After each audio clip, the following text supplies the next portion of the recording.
Well, alrighty then. We're gonna have to fix our bullshit, aren't we? Wait, this is where we loaded in?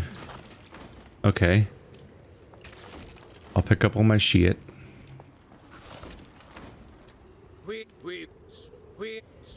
It's the guy that was singing a lot. You never know, maybe the things will be, like, important to the story. If, like, the fact it was played or not, specifically. I'm surprised this is where the game loaded me in when I came back. Huh. Not much happened, though. Just had to grab that stuff, then run around this path until this place. So I'm gonna have to re-customize my deck to be full of murdery bros that murder the shit out of things. Because it's a little low on murder, it's more on, like, making me have a big ol' number. But everything that makes me have a big ol' number is kind of pointless in this fight, apparently. Because just getting a big number is insufficient. Alright, so. Here's where I get frustrated that the game doesn't have what does it? I don't think it does. What does this mean, anyway? What is this thing? I don't know what that is. So this is where I get a little frustrated by the fact that I'm pretty sure this game does not have a card, like a deck saver. So I'm gonna have to, like, just reconstruct this deck later based on what it used to be and try to go with that, basically. Alright, so everything that doesn't attack I should just get rid of, basically. Unless it's something that can be attacked, that can attack based on its power or whatever. The War Wagon might be worth keeping. Cavalry are pointless. Meve's ability is gonna have to be the one that attacks. There we go. Pitfall Trap, sure. Alchemist, no. Arbalist, yes. Even more of them if I can. There we go. Scythemen are pointless. If it can't attack, then it's not worth having. Strays of Spala could be really good mixes with all the fire bombers I have. Like, throw all that fire in the battle, and then use the Strays of Spala to do big, like, AoE damage. Grey Rider, I think, is pointless. They can buff every single person I play for the longest time, but if those people are being buffed, I don't think it matters that they're being buffed, because I don't think I have anyone who attacks via their current power level. Arbalest attack based on the number of people in their row. And the other guy...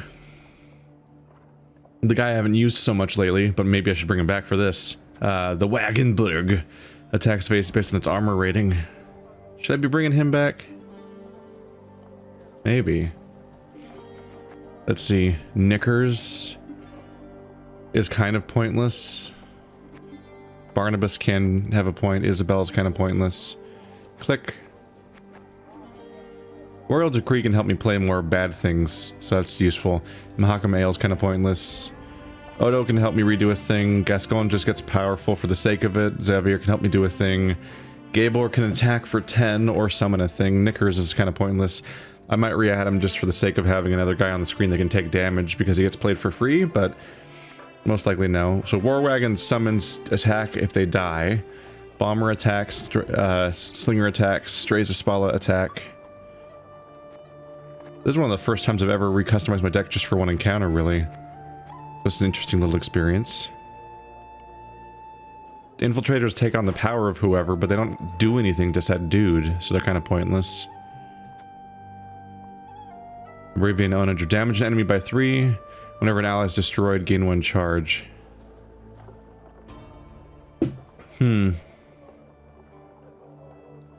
Technically, this guy would be safe from the fog, ice, whatever one. I think it was between fog and ice. The one that was being played in this fight is the one that attacks the strongest dude, right? So they'd be safe from that, but other things might attack them. Similarly, Wagenburg could be strong, but only if it goes correct. Do I not have a Really? I don't have one in my deck. Have I actually gone all this time without using a Wagenburg since the first time I encountered one? Anyway, I've got 2. I got bombers. I'll put 3 in my deck. I kind of want the increased chance of playing one. I might buy a second pitfall trap though. Oh, It's a lot of wood. It's a lot of wood. These guys will just start off the fight in my party and will damage random people when I use my loyalty ability. Why not? I might find out why not, but we'll see. How many drummers deep are we right now? 4? That might be enough. Oh, the drummers can then keep drawing more units. These guys, ooh. Those guys are interesting. Damage somebody by 2 every turn, and so if I get enough of them out, they could be doing a good job, just constantly doing damage to eventually kill enough dudes. I think I'm gonna go without the Wagenberg, just because it's so much build-up to make it even work. And whenever I try to use a Wagenberg, it seems to always get attacked. Which, when it gets attacked, they lose the armor, which defeats the purpose of the character, basically. Damage all units in the row by 5. It's mostly a gold-based card. I'll buy 2 more. There we go. Add more slingers to the deck. It's now got 5 slingers, which can bounce these people back and forth on that pitfall trap. The Scythemen are out of the deck.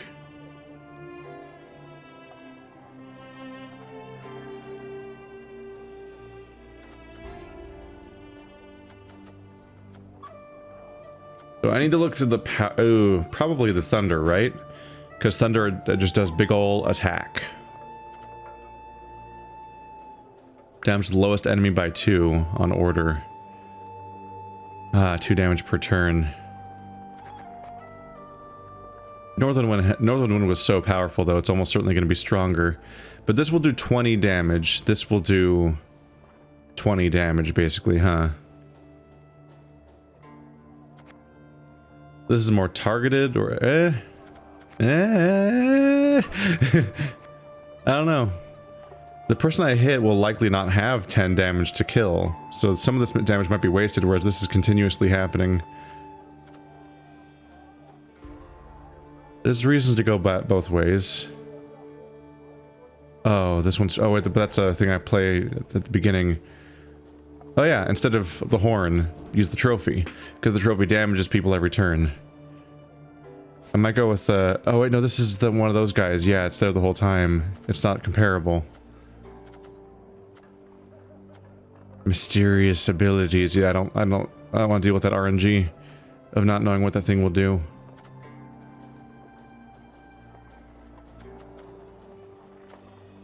I might stick with this thing just because it attacks.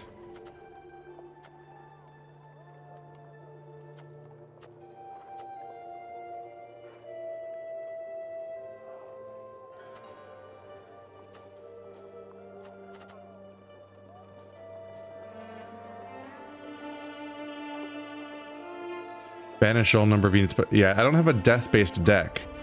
I just won't get a ton of use, unfortunately. I haven't spent so much yet. I went with mostly with what exists already in my deck. I'm just gonna give it a go. We're gonna experiment, you guys. I'm not somebody who plays a lot of card games and deck builders, even though I really enjoyed card games. Well, I play plenty card games, but they're the ones that you buy out of a box, and then that's the whole game, not trading card games. So deck building's kind of a fun novelty for me. Let's try this out. See if I was able to make this work at all. Enter the cave. Alright. Now that I spent the first 10 minutes on that. So we found out the hard way that I do have to kill 20 dudes. It was not an additional victory condition that you... Because sometimes it is. My one criticism, more than anything else in this game, is that the text of the game, both card text and victory conditions of individual scenarios, is just not always as clear as it could be. The amazing consequences is just having to replay a match, so it's not really a big deal because the game's always fun. But yeah, there's plenty of times where I'm just not really sure what the rules are. Having these guys immediately around is good because they'll attack every turn. This guy can set up fire every turn. Slingers. The problem is I drew no drummers, so I can't really get going very well. This is a good draw. Spala's a good draw, but Ranard relies on me having guys to give orders to. That's pretty good too. That's pretty good too.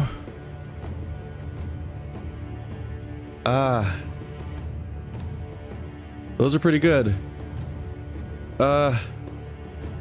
2 bombers, a spike trap, and this might go very poorly. Let's try it though. It all depends on who gets drawn by this. Because I need to hope that this creates a chain reaction of them drawing a bunch of drummers for me. Because if that doesn't happen, I'm gonna be in trouble. Should I do fire or cavalry first? I can play this at any point because it doesn't do damage over time, so I can delay that one in the sequence a little bit. Let's start with fire. Catch. Moving you doesn't actually do anything for me. These guys will both attack when I use loyalty, but this has a cooldown of 5 turns, so I should wait for there to at least be a few people that are sharing a number with each other, which will quickly happen.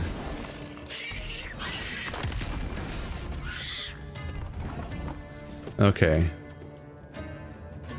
Now they're on the back row. I should really get the other one established too.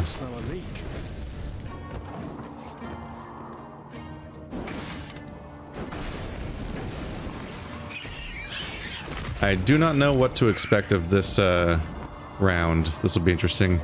So let's use the cavalry, which I've never used really. Mark unit, and then damage it by 2 every turn.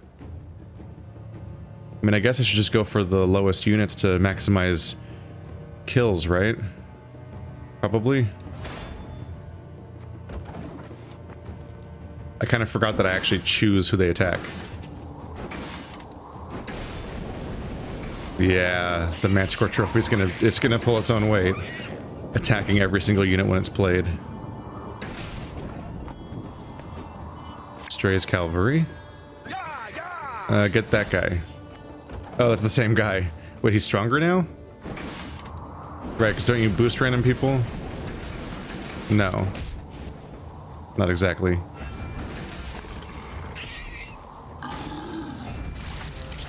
Alright, there's already a lot of damage calculations happening. You know, I was tempted to...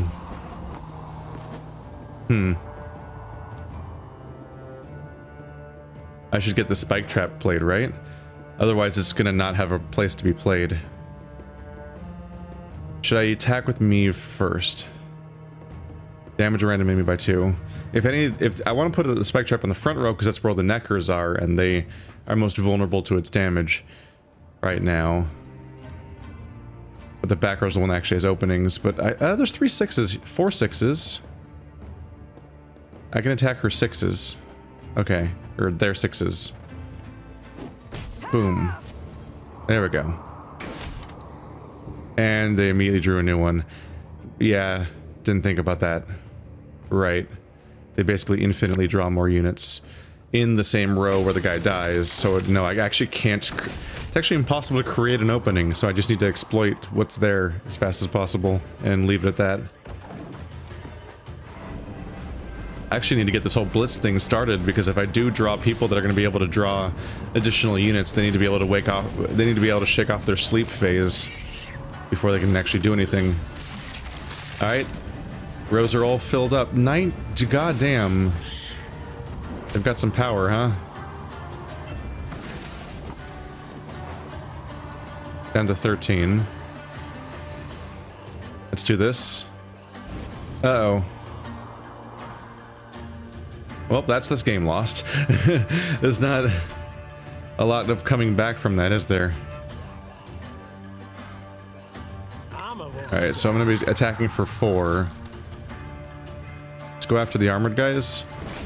If I get them to red status, then the bomb will hurt them. Ah, shit, that's not red. Yep, I didn't draw a single drummer. I don't think I even have an order to replenish. This went very poorly.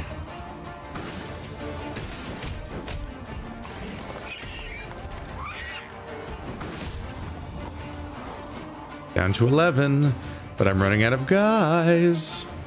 Let's do the big bad, huh? That's my best chance at winning, is that right there. So how much did he just lose? I'll check after this plays out. That's easily my strongest card for this scenario. There's a lot happening here. There's a respectable output of damage happening. 3. I can win this. I will win this. I don't think there's even an ambiguity, actually. I just need to kill 3 of his units. Like, this guy can do a lot of the work on his own, and so will the strays. Actually, you might win it right now. There we go. Treasure trove ought to be close now. Come on. Yeah. Took longer to rebuild the deck than to play the match, actually. I thought I was doomed. As soon as the last beast had fallen, the Lyrians took to seeking out the treasure. Soldiers dispersed throughout the caverns in a rush, penetrating every last corner. Finally, one called out. Got it! Got the treasure right here! Treasure! Shiny stuff! A number of steel-reinforced chests lay up against the cavern wall. Meve blew the dust from the lid of one and lifted it with some difficulty. She had hoped for gold and jewels, bars of Mahakaman steel at the least. Instead, she saw thousands of time-tarnished copper coins with a hole through their center. She says she hoped for gold and jewels, and I'm like, I hope for like about 3,000 wood. What's this bloody crap? Tokens of some sort? Dude, culture, mean. Aye, that's right. Holy Guldens, we call them. They're, currency in Mahakam. Get our wages in them. Use them to cop victuals and hooch. What of arms, armor, tools? Nah. Oh, that's given to us. Clan provides it. Is that what you need? Weapons? Oh, feel the Egypt now. Brought you here for no reason. Yet these tokens, they can be exchanged for other coin, can they not? Temerian orens or Novigrad crowns? Aye. Doable in theory. But not at all clever. Rates are crap. See, the elders keep 'em low to make life difficult for dwarven folk. Discourage 'em from leaving Mahakam.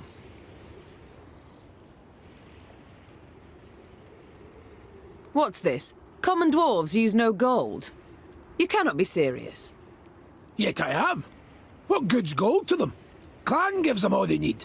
And victuals and hooch beyond need, they get for tokens. Yet you trade with humans. Gold coin you take for your goods, the coin must serve a purpose. What is it? We hoard it all. In vaults. Great piles. Down bottom lie ducats dating from the reign of that dozy ham-shanker King Dagrid. And you do not put it to use, acquire anything for it? Then it's true what folks say, that you love gold too much to part with it. Hoard it for pleasure, as dragons do. Point of fact, that there's pure drivel. Gold's a metal like any other, just yellow. We hoard it for our safety. Your safety? I fear again, I simply don't follow. Couldn't it be simpler? Soon as human folk get it in their heads we's a thorn in their side, we'll spend it. All of it, in a jiffy. Excess coin supply, that's called. Matter of days, gold'll be worth less than sawdust. And you're tossing banks and economies, bam, on their arses. There'll be nothing left of them. They'll cave in faster than a mine shaft with rotten props. Why are you all ogling me? With human folk for neighbours, we dwarves got to be damn vigilant, as sheep round wolves. So how can these tokens serve me? We must trade them. Even should we get a pittance, it will be something. The soldiers demand their pay. Ah, your bums out the windy. Fighting men want full dixies and tankards of hooch. Coins but a means to that end. What do you suggest then? As I've been saying, the tokens we use to purchase nourishment and mead, and what you've got in those chests, why, that'll do to fund a feast the likes of which Mahakam's not seen since Brewer was sworn in as Elder-in-Chief. The fighting men'll eat and drink their fill, carouse about and forget their due and pay right quick. and invite the local dwarves to feast with you, and the clans will look kinder on you too. Caution be damned. Your Grace, I feel obliged to remind you we are at war with Nilfgaard, and every copper... Should go to building our army, I know. But we live but once, Reynard. Sir Gabor, take the tokens, and arrange me a feast so grand that Ebdahi himself shall hear us revel. As Meve's force could not possibly fit in a tavern, the feast was laid out in a storehouse. Crates arranged in rows served as tables and benches, while the windows were festooned with lion's foot and passflower. Great barrels of mead, cognac, and vodka were rolled in, and when the soldiers saw this, they broke out in cheers and laughter that lasted till dawn. Pour us another round, you lovable Lyrian bastards! For he's a jolly good a jolly good dwarf.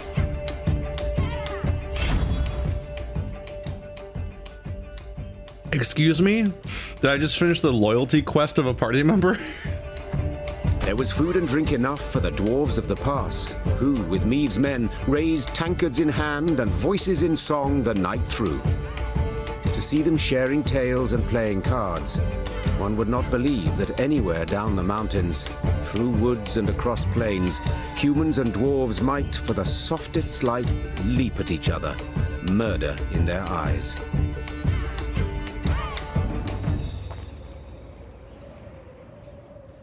He's a jolly good dwarf.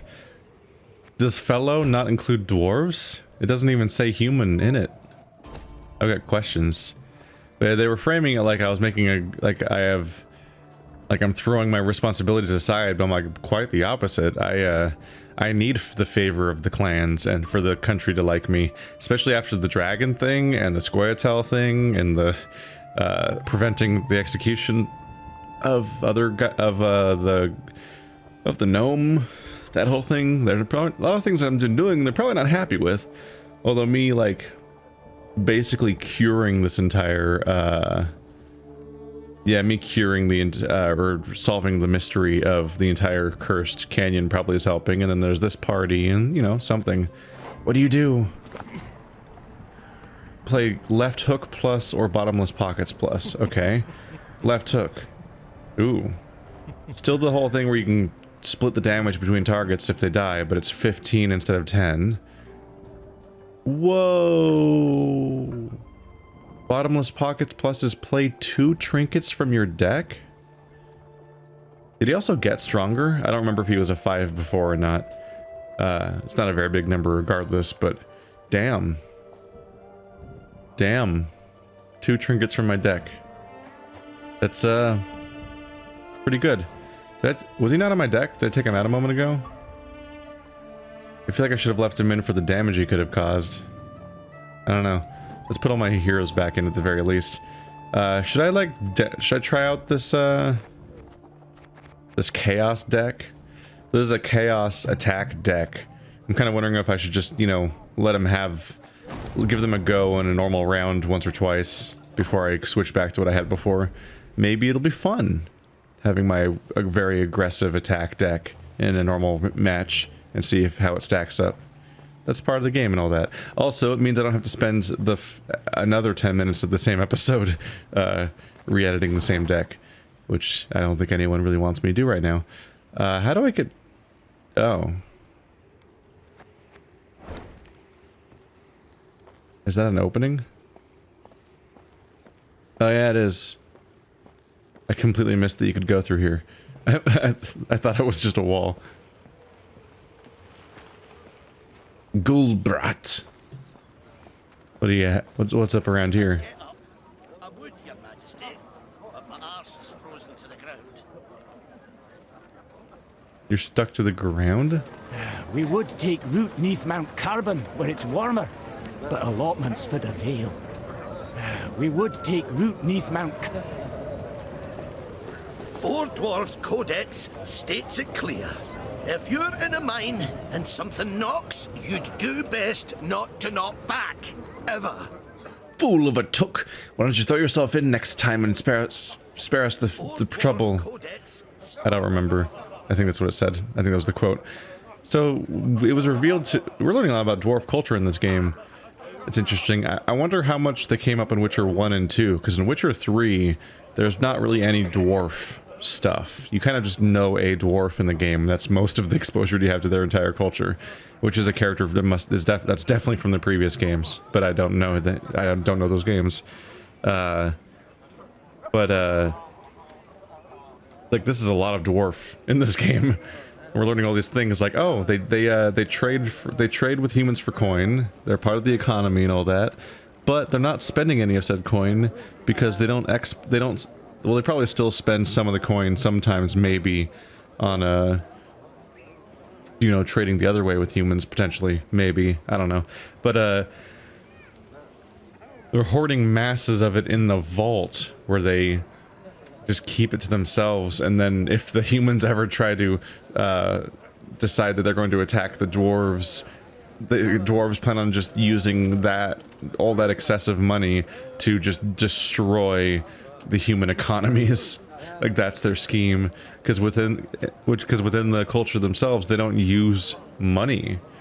They just have a system. Like, they have a very, like, it's basically a form of socialism. Like, everybody has a role to play and everyone's provided for. There's like a universal, it's not quite the same thing as the universal basic income. It's more like everybody just has like the right to live in a house and have a family and be supplied with food and everything, and they all survive, and they do the job that they're supposed to do, and they have like a superfluous income that's like fun dollars.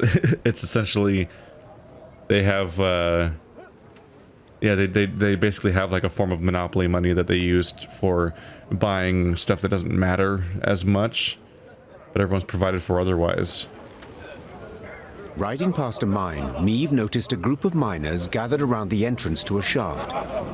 Frost had settled on their moustaches and beards, suggesting they had been there for some time. The Queen summoned Gabor and asked him to determine the reason for this sit-in. He returned after a few minutes and announced the most curious thing. They're waiting for the knocking to stop. Meve's frown prompted Gabor to explain in greater detail. According to our laws, dwarves can't go into a mine if there's knocking coming from inside. We're obliged to wait for the ruckus to quieten down. Ah, yes. Our own miners share this superstition, Reynard interjected. They say the knocking is that of a treasurer gnome, a kind of mine ghost. With all due respect, your miners are dimwits, Gabor said, patting Reynard on the shoulder. Knocking means an imminent and abrupt discharge of the potential pliable energy of rock formations. In other words, you can, a rock burst. Except usually it's all done in a day or two, whereas these lads have been waiting going on 2 weeks. Foreman's grown impatient. He'd like to send someone down the shaft, have them see what's at issue, but, well, the code forbids us from doing anything of the sort.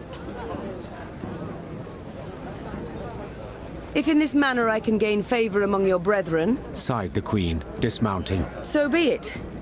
I shall descend and see what the problem is. The shaft was too narrow to fit an entire army. So Meve and a small unit of men entered the mine, miners' lamps in hand and hearts in their mouths. The rhythmic knocking coming from the bowels of the mountains, distorted and multiplied, was unnerving. Soon the company arrived at the place that seemed the source of the knocking. Gabor put his ear to the rock and listened for several moments in silence, then struck the wall with all his might. The wall crumbled with a crash, opening a passage into another corridor, from which sprang numerous foes. Oh no, poor Meve and all these people. They had to crawl through. That just sounds miserable. A shortened battle. In the bowels of the mountain, in the darkness of the abandoned mine shaft, it was impossible to discern who stood against Meve's force. It was clear only that they were men, or at least something taking their form, imitating their voices. Knowing her sword was too large to thrust in a tight space, she threw it to the ground and reached for her dagger. I wonder how this is going to change the fight's context or something. Like, my guess would be that the 2 rows will have reduced slots or something, because it's a narrow space. I wonder if this is like...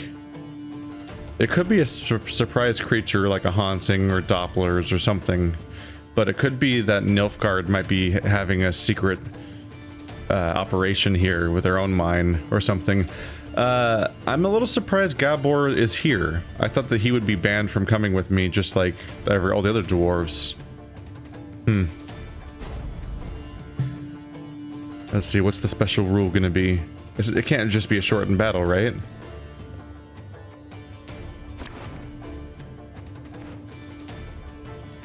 Really? Huh. Ooh, look at those cards. Looks like it's gonna be ghosts and undead. I thought for sure that this would be a special situation. It didn't say special rules, but I thought that maybe there'd be like cave walls here and here, so I could only fit like 3 or 4 units per row or something, or some kind of limitation. But especially set up by the fact that she's all like, it says Meve dropped her sword and reached for her dagger, like extra emphasizing this idea that like this is a special scenario we have to work through. I'm just surprised that it seems to be a really vanilla situation. 3 of these guys? Goddamn. Goddamn. And 2 of these guys. Alright. I would like to draw Odo if I can. There we go. Wow. How do I do that? Pitfall trap's not bad. I'd like to have fire though, I think.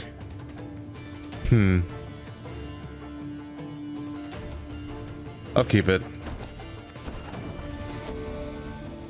Don't want to try my luck even more. I already got Odo somehow. What was that? It's the fight we're having. My senses are telling me those definitely aren't ghosts. Shadowy silhouette. Who? What is that? Damage an enemy by 7. If it was destroyed, boost self by 3. Oh, they killed my guy.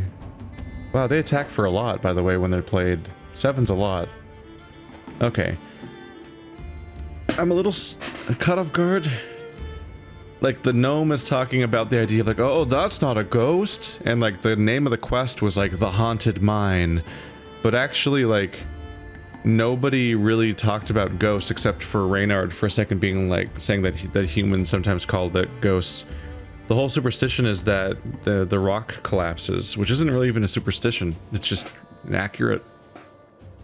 It's the exact thing to be for me that I'd be threatened about going into a mine. Is just like there's a whole lot of mountain above you. And that's the scary thing.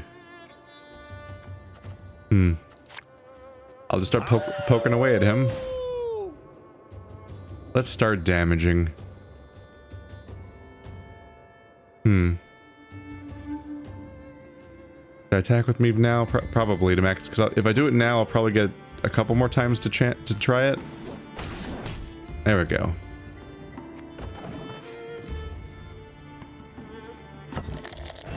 Oh. Who goes there? Drop your weapons! Nay, you drop yours! Are we having an awkward misunderstanding where we're murdering people that we probably shouldn't be? That'd be unfortunate. This guy's gonna be multi-targeted quite a bit at this rate. Uh-oh, that guy's got a lot of power. Oops. Shadowy silhouette. If this unit's power drops to 4 or less, shuffle it into your deck. What? At least it doesn't get shuffled into their hand. Well, that wouldn't be a shuffle, but I mean, like, at least it doesn't go back to their hand to replay. So they do have to draw it again somehow, but doesn't go into their graveyard. They're all called shadowy silhouettes. I wish I could recognize the uniform. That's not Redanian, is it? I'm not good enough at Witcher uniforms. It doesn't look Nilfgaardian.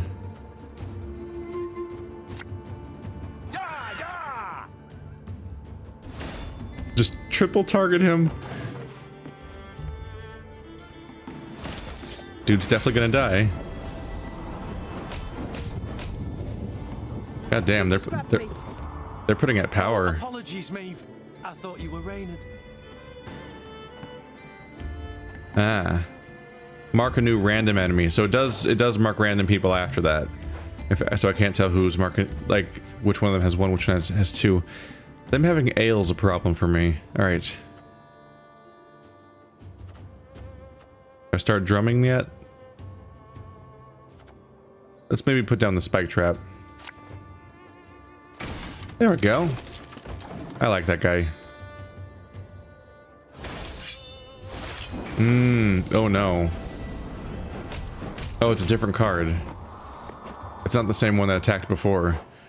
Spawn a base copy of this unit. Every turn on turn start, set this unit's power to the adjacent unit with the lowest power. If there are no adjacent units, destroy self. Okay. And it spawned a copy of itself, so they'll stay matching each other until I destroy them or something. Yeah. So if you destroy one, you destroy the other, but I can't target them directly with these characters at least. But I can with you. Yeah. Let's go ahead and just ruin that for them. Hey, buddy! He always surprises me. He just kind of finds his way into my party. Please do not eat the bomb, Knickers. Just please don't eat the bomb. I know you eat things in my inventory.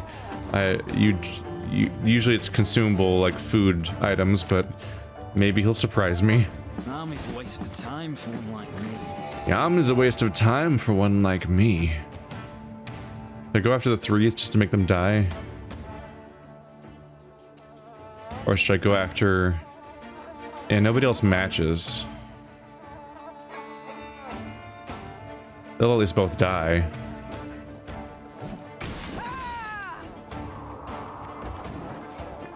Would have been nice to have two archers every time I did that, but they opened by killing one of them. Wasn't very nice. Get those drummers going. Ah, thank you. Just, oh yes. That's what you hope for. Another cavalry. Neat. Look how many I've got. Go after that guy. More bomber. Everybody burns. Everybody burns. Boop, boop, boop. Enjoy the double damage. Oh, that was a good draw. Multiple cases of drawing a blitz unit first so I get even more units. Who's going to be left for my actual blitz drawing card? I don't know. My rows are going to fill up though. Are we winning? I can't see a bloody thing. Well, I can see just fine, Meve, and we're definitely winning. We're winning so hard right now. We could not be winning more. Wow, another cavalry. All right. It's gonna be a lot of attacking happening every single turn. Oh no. Pretty bad news for you guys, isn't it? 1, 2, 3, 4, 5, 6, 7, 8. Okay, I can still fit one more per row.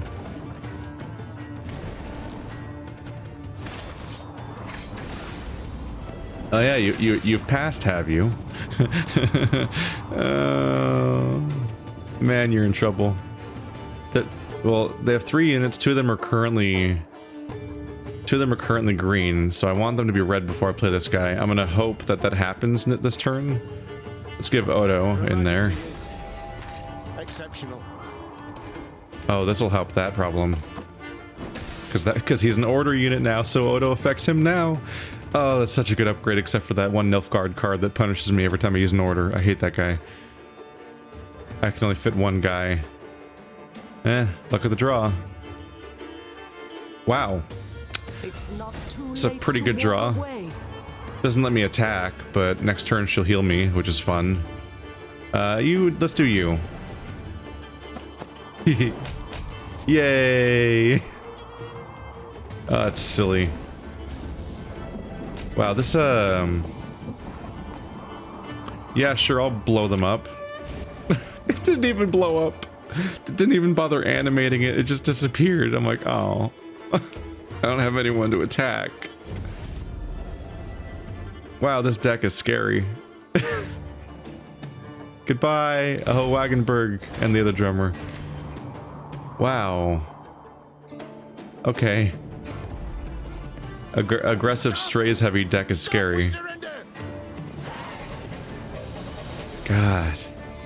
These guys were just systematically wiping people out every turn because I had so many. That was 5, right? Yeah, they were attacking for 10 damage per turn. Ugh. Both sides were surprised. Both fought in the weak light of torches, nearly down on hands and knees. In the end, the Queen emerged victorious, and as soon as she had returned her sword to its sheath, she asked the new prisoners a question that was on everyone's mind. Who the devils are you? The captives looked at each other in disbelief, as if before them stood a ghost. Finally, one of them managed to choke out a response. Your Highness, we're your subjects. Meve recognized the accent at once. The men came from Rivia. But what were they doing so far from home? According to the prisoner's account, after the Nilfgaardians' invasion of their kingdom, terrible poverty gripped the land.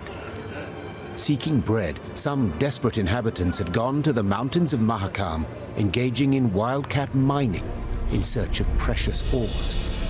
Without asking the dwarves what they thought of this. You know yourself, my queen, explained one captured Riv. They guard their treasure real jealous-like, don't care a whit about the suffering of others. They see us starving down in valley and don't lift a stubby finger. Sadly, the Rivians had dug close to existing corridors. When Gabor destroyed the wall that stood between them and the dwarves, they were convinced they were being attacked by monsters, so they raised arms in self-defense. Meve, 'tis a tough nut to in, said Gabor. But let's nae kid ourselves. These men are thieves, and we must hand them over to the Mahakaman Guard. So they may do what? Sentence them to hard labor, or hang them at once? Said Reynard, his usual calm shaken and his voice raised. These are your subjects, Queen. They coveted their neighbours' goods, true, but only because they had nowt themselves.